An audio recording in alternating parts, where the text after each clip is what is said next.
Assalamualaikum warahmatullahi wabarakatuh. Eh, Waalaikumsalam. kami kami ingin mempresentasikan hasil kerjasama kami, yaitu tentang threat modeling untuk sistem Medicare Plus mata kuliah IT Disaster Recovery sebagai tugas UAS. Sebelum itu kami ingin memperkenalkan diri terlebih dahulu. Ada saya sendiri, Muhammad Aris Noval, dan rekan saya, Safan Farizi. Di sini kami ada enam ada 6 topik pembahasan, yaitu yang pertama pemodelan sistem, yang kedua ada analisis ancaman, yang ketiga scoring resiko, yang keempat rencana mitigasi, yang kelima adalah disaster recovery perspektif, dan yang keenam adalah evaluasi dan rekomendasi keamanan. Yang pertama adalah pemodelan sistem. Nah, di pemodelan sistem di sini ada beberapa peran, yaitu aplikasi web dan mobile Medicare Plus, pasien dan dokter, klinik atau rumah sakit, sistem BPJS dan asuransi swasta, database on-premise dan cloud, sistem telemedicine, apotek, dan laboratorium. Bisa dilihat kami menggunakan OAuth Dragon untuk melakukan DFD-nya. Selanjutnya adalah analisis ancaman. Karena kami menggunakan framework Stride, jadi ancaman utamanya itu ada spoofing. Spoofing itu penyerangan berpura-pura menjadi orang lain. Tampering, yaitu pengubahan data secara tidak sah. Repudiation, yaitu penyangkalan. Information disclosure adalah kebocoran data. Denial of service adalah serangan yang menyebabkan layanan tidak tersedia. Elevation of privilege adalah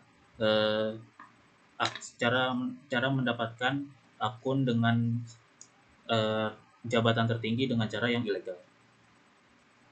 Di sini terdapat spoofing yang utama adalah penyerang berpura-pura menjadi dokter, yang tampering itu rekam media pasien diubah secara tidak sah.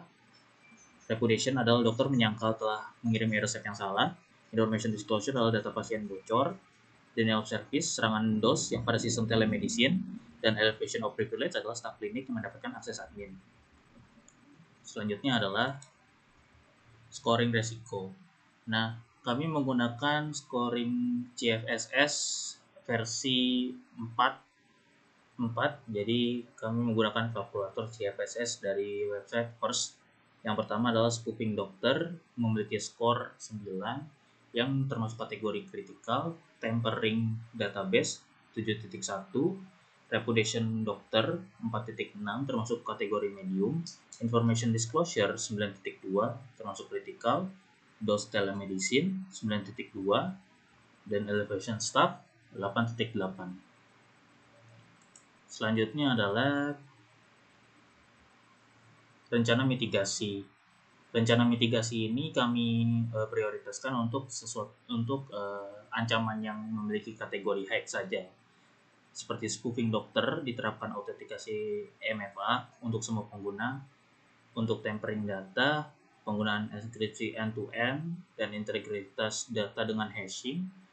Kebocoran data, kita melakukan enkripsi data saat transit dengan TLS 1.3. DDoS sistem telemedicine adalah melindungi sistem telemedicine dengan kombinasi proteksi jaringan otomatis, pemantauan real time, dan kebijakan respon insiden yang jelas. Untuk elevation of privilege staff, diterapkan role based access control atau RBAC dan least privilege principle. Dan selanjutnya akan dijelaskan oleh teman saya, Safan. Silakan. Baik, terima kasih Saudara Aris. Sekarang saya akan menjelaskan disaster recovery perspektif untuk insiden yang pertama. Saya memilih serangan DDoS ke sistem telemedicine karena ini sistem yang sangat penting untuk bagian media care. Jadi ini penting untuk dilakukan penanganan yang sangat penting. Jadi rencananya adalah untuk retime objektifnya itu selama 2 jam. Untuk poin objektifnya itu 0 karena kita tidak kehilangan data karena DDoS hanya menyerang ketersediaan sistem saja. Untuk fase RTO selama 2 jam itu, tim keamanan cyber akan mendeteksi lonjakan traffic anomali, verifikasi serangannya, terus mengaktifkan mitigasi DDoS, biar layanannya bisa pulih, terus lanjutin ke validasi dan investigasi. Dan prosedur yang akan dijalankan adalah seputar incident response dan juga disaster recovery. Seperti di awal prosedur incident response kayak mencakup deteksi, analisis, penahanan, pemberantasan, pemulihan dan pembelajaran. Terus juga ada prosedur komunikasi untuk mengkomunikasikan serangan ini ke internal perusahaan dan juga eksternal atau juga kita bisa sebut klien secara efektif. Terus juga ada prosedur audit keamanan dan forensik untuk evaluasi sistem, kebijakan, dan praktik keamanan, juga pengumpulan bukti insiden untuk bisa dipelajari di tahap evaluasi. Dan teknologi yang bisa digunakan itu layanan mitigasi DDoS seperti Cloudflare agar DDoS ini ketahan di jaringannya, terus juga load balancer dan auto scaling. Ini untuk agar trafik jaringannya tidak di satu tempat, jadi bisa disebar ke layanan yang lain. Terus juga ada firewall buat deteksi ininya, deteksi habis itu juga ngeblokir trafik mencurigakannya, terus sistem monitoring jaringan, deteksi anomali trafiknya. Selanjutnya, untuk insiden yang kedua, ini adalah information disclosure. Jadi data rekam medis pasien disebarkan gitu saja. Jadi rencananya adalah untuk real-time objektifnya itu selama 4 jam, dan poin objektif itu tidak ada karena data tidak hilang, hanya disebar saja.